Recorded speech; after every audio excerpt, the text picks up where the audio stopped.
Hello, and welcome to the California State Archives Basics of Records Management video. My name is Carly, and I am a CalRM analyst here with the Records Management and Appraisal Unit. If you're watching this video, you might be the person who is newly tasked with managing your agency's records management program, or maybe you're a staff member or an analyst who is curious about records management and the ways they can assist with bolstering their agency's records management program. During this video, we'll be reviewing the basics of records management, as well as some best practices to help you get started. First, let's start with some definitions. This is the question you may already be asking yourself. How do I know what is considered a record and what isn't?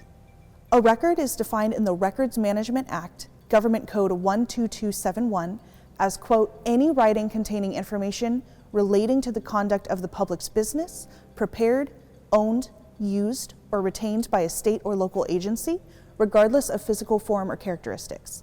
Basically, a record is something created during the course of business that contains valuable information about the agency's operations.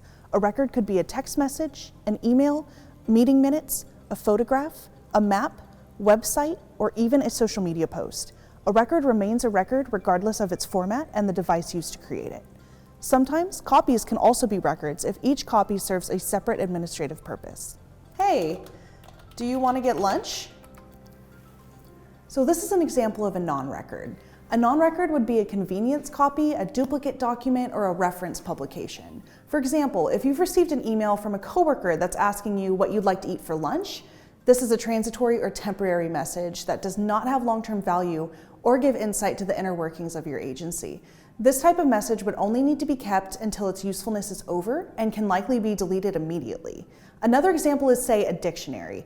This is reference material and would not be a record to be accounted for your agency. Now you may be wondering, how do we account for records that we're creating, and how do we handle non-records we're creating? Your agency's records will all need to be accounted for on a Records Retention Schedule, or STD-73 form.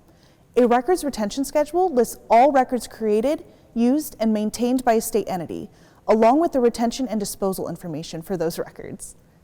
Records retention schedules are active for 5 years. After 5 years, your agency will need to submit a revised schedule, along with the summary of changes page. If you're within the 5-year period for your schedule, but need to add records to it, you will submit an amendment to your schedule, as well as a summary of changes page. The summary of changes is just like it sounds. It is a brief summary of the changes your agency is making to the schedule and whether you're adding, deleting, or changing various sections of the schedule. If one of your agency's programs is brand new and you have never scheduled records before, you will need to submit a new schedule. For your ease of access, all of these forms are available on our website at www.sos.ca.gov/archives/records-management-and-appraisal. Like we mentioned before, a record could come in a number of different formats, and all of these formats may be accounted for on your schedule. A quick note, your retention schedule should only pertain to documents you want to keep, that are evidence of your work and evidence of fact that are considered the original or agency record. This would pertain to the agency's records retention schedule and should cover records documenting the public's business. Everything else should be covered by agency policies and procedures. So while we're on this topic, let's also define policies and procedures. For our purposes, policies and procedures should be the guidelines established within your agency that tell staff how to handle your non-records or your transitory documents, convenience copies, and other documents that would not be included on your retention schedule, but require additional instruction all the same. Robust and clear policies and procedures are extremely important and are a huge piece of a successful records management program. Now that we've gotten some of the basics out of the way, let's also review who is available at the California State Archives to help you with your retention schedules and offer additional trainings about records management. First up, we have the CalRM team, which I am proud to be a part of. Every state agency in California is assigned a CalRM analyst. Your analyst is available to answer your questions, and when you're ready, they will be the one you send your agency's records retention schedule to for approval. If you are unsure who your CalRM analyst is, our website will help you locate your analyst under the link, Who is my CalRM analyst? The approval process takes some time, so make sure that you are giving yourself enough time before your schedule expires to begin. If you send your retention schedule to your analyst and they return it to you with edits, don't be discouraged or feel like you've done a bad job. you haven't. Edits are a common part of the approval process, and we're making sure that we are approving the highest quality schedule we can by providing you with changes.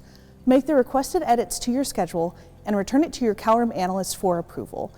You may reach out to the team through email at calrim@sos.ca.gov, and one of us will help you get to where you need to be. Once your CalRIM analyst has approved your schedule, then it is sent to our sister team, State Records Appraisal Program, or SRAP. SRAP is a team of archivists who will review your schedule and flag entries on your retention schedule that may have long-term historical value.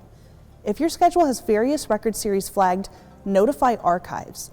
You cannot destroy those records at the end of their retention without contacting the state archives first. So, if you have some records coming up for retention with this flag, please reach out to SRAP to discuss your records with them. They can be reached at srap@sos.ca.gov. Our two teams make up the Records Management and Appraisal Unit in the California State Archives, and we are always available to answer any of your questions. We hope this video has been a helpful introduction to the basics of records management. For more detailed, in-depth instruction, our CalRIM team also offers various helpful classes about the different aspects of records management. Each class is free and offered remotely via WebEx during the COVID-19 pandemic. If you're interested in taking a class, all of them are available on our Eventbrite page at calrim.eventbrite.com.